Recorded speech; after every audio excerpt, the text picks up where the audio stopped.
twice. Who wouldn't love that?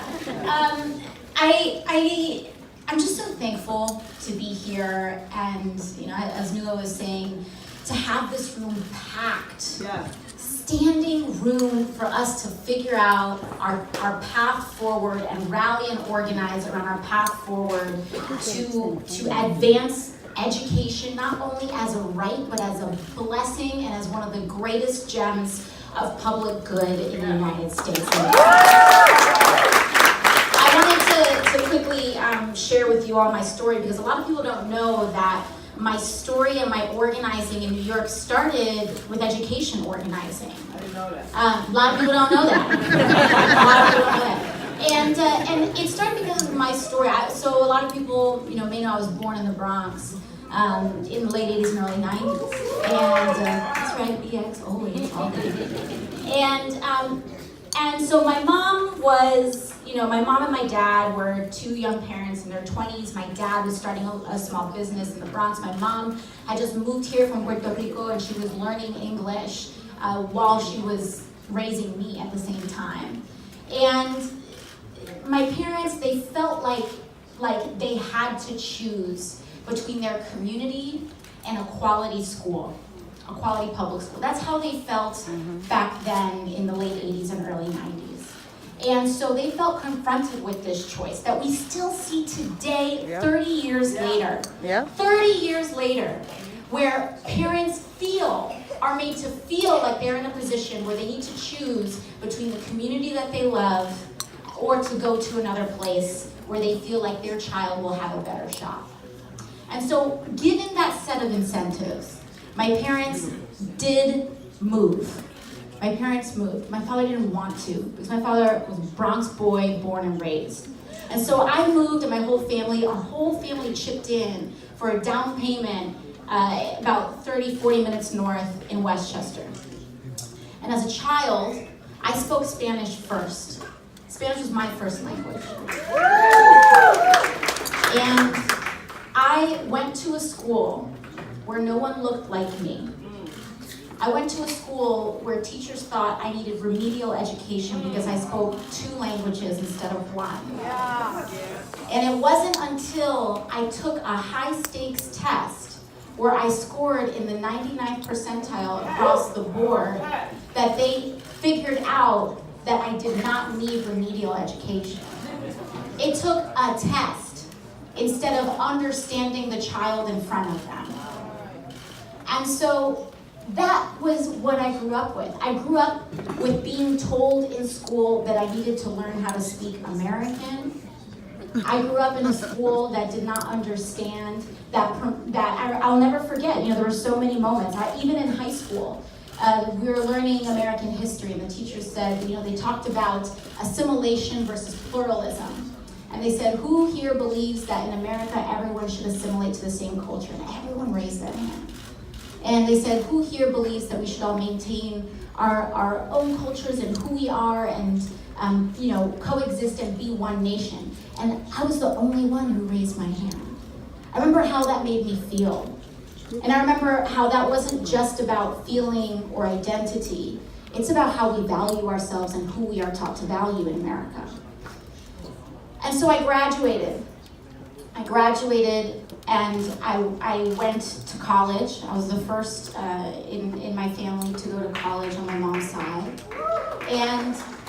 But as I was in college, I started to really reflect on my experiences. And I saw that while my parents did everything in their power to do what they needed to do to me, for me, and for my younger brother, they should have never been responding to those incentives in the first place. They should have never, ever been set up to respond to, they should have never felt that their public school wasn't good enough in the first place. They should have never been made to feel like somewhere else was better than who they were in the first place. And I should have never been made to feel that being bilingual was a deficit in the first place. And so what I did was that after I graduated college, I said, we need to turn the ship around. And I moved back to the neighborhood where I was born, in the Bronx. And I was working out of Hunts Point, because by that time, my cousin, because we all grew up around all these cousins, that's the culture here. So I was separated from my family in a lot of ways. And I went back, and my cousins who were my age had completely different outcomes than I had. And so my cousin at 19 had his beloved daughter, and that was my goddaughter. And now I felt like I needed to navigate the same perverse incentives that my parents had responded to 30 years prior, and that's not right. That's not right. So what that told me is that this issue is structural and it is systemic, which means we need a solution, just like with the Green New Deal, we need a solution on the scale of the problem.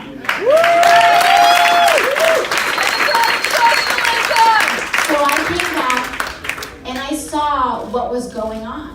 And I saw that instead of being incentivized to go an hour north to a public school somewhere else, now we're being incentivized to enroll in a charter school. Because the public schools in Hunts Point didn't feel good enough to my cousin. I agree with Jessica, but we should never feel that way about our public schools. We should never feel that way. And the moment we start feeling that way is when we should start fighting to improve them.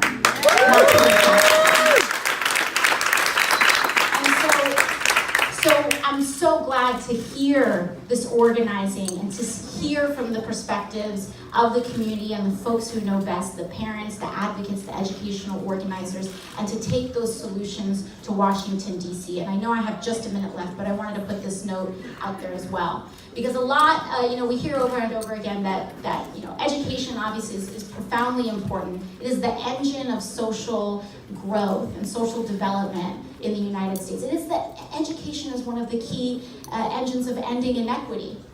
And so I sit on, one of the committees that I sit on is the Committee for Financial Services in DC. And so we recently had a hearing on the CFPB, the Consumer Financial Protection Bureau. It's like, where are we going with this? So I sit there, and right now the Trump administration is gutting the Consumer Financial Protection Bureau, which is what was set up after the 2008 crisis, after the 2008 recession. They're taking out all the professionals that are educated enough to, and experts enough to protect us against predatory foreclosures, predatory mortgages, lending, foreclosures, auto loans, and we're seeing it on the rise again. And they're taking all of the frontline protectors and policy protectors to protect us against predatory lending. And they're putting in political appointments. So I asked, where are these political appointments coming from? They're coming from the Department of Education and Betsy DeVos. Wow. Because student loans and hedge funds profiting off of charter schools and all this stuff go straight into Wall Street incentives.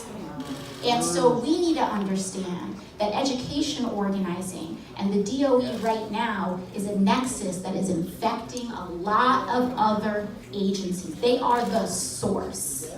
It goes into our foreign policy because we're talking about the same family that is working with private military and so on. And so this is a nexus. This is a nexus. And what we need to do is realize the scale of the problem and organize our hearts out.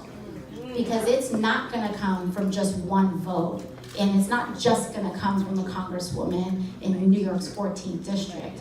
This needs to be a national movement where we realize our agency. And the good news is that it's already started. We saw it with the West Virginia teacher strikes. We saw it in LA. We're seeing it all over the country. And as much as these strikes and these actions aren't getting a ton of national attention, they're still happening anyway.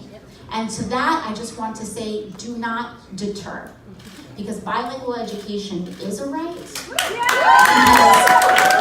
Because our schools work best and our policy works best when it is informed by the experiences of parents, Our schools work best when they validate the identities of children. That's why we need halal food in public schools. That's why we need it.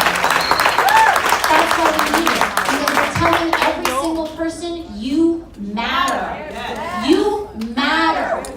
We're not going to make you, down to the things you eat, we are not going to make you be invalidated. We are going to validate every aspect of who you are, the language you speak, the food you eat, what you believe, how you pray, because that is what America is actually about. I just want to thank you all.